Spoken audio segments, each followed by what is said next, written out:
TheBet by Anton Chekhov. It was a dark autumn night. The old banker was walking up and down his study and remembering how, 15 years before, he had given a party one autumn evening. There had been many clever men there, and there had been interesting conversations. Among other things, they had talked of capital punishment. The majority of the guests, among whom were many journalists and intellectual men, disapproved of the death penalty. They considered that form of punishment out of date, immoral, and unsuitable for Christian states. In the opinion of some of them, the death penalty ought to be replaced everywhere by imprisonment for life. "I don't agree with you," said their host, the banker.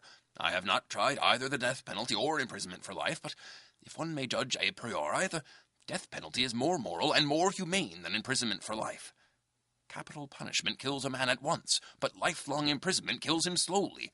Which executioner is the more humane, he who kills you in a few minutes, or he who drags the life out of you in the course of many years?" "Both are equally immoral," observed one of the guests, "for they both have the same object, to take away life. The state is not God. It has not the right to take away what it cannot restore when it wants to." Among the guests was a young lawyer, a young man of 25.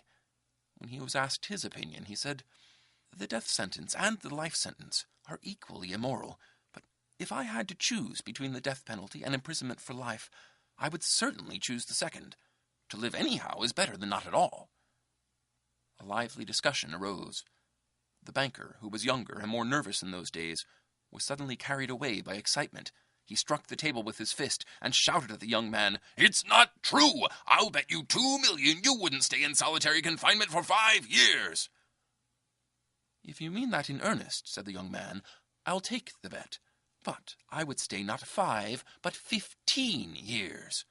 15? Done!" cried the banker. "Gentlemen, I stake 2 million. "Agreed.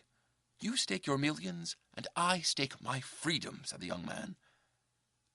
And this wild, senseless bet was carried out. The banker, spoilt and frivolous, with millions beyond his reckoning, was delighted at the bet. At supper he made fun of the young man and said, "Think better of it, young man, while there is still time. To me, 2 million are a trifle, but you are losing 3 or 4 of the best years of your life. I say 3 or 4 because you won't stay longer. Don't forget either, you unhappy man, that voluntary confinement is a great deal harder to bear than compulsory. The thought that you have the right to step out in liberty at any moment will poison your whole existence in prison. I am sorry for you." And now, the banker, walking to and fro, remembered all this, and asked himself, what was the object of that bet? What is the good of that man's losing 15 years of his life, and my throwing away 2 million? Can it prove that the death penalty is better or worse than imprisonment for life? No, it was all nonsensical and meaningless. On my part, it was the caprice of a pampered man, and on his part, simple greed for money. Then he remembered what followed that evening. It was decided that the young man should spend the years of his captivity under the strictest supervision in one of the lodges in the banker's garden.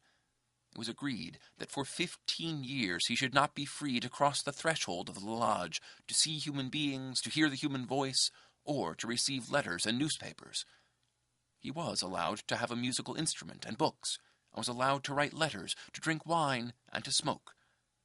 By the terms of the agreement, the only relations he could have with the outer world were by a little window made purposely for that object.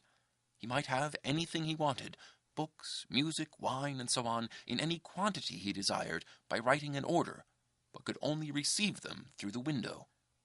The agreement provided for every detail and every trifle that would make his imprisonment strictly solitary, and bound the young man to stay there exactly 15 years, beginning from 12 o'clock of November 14th, 1870, and ending at 12 o'clock on November 14th, 1885.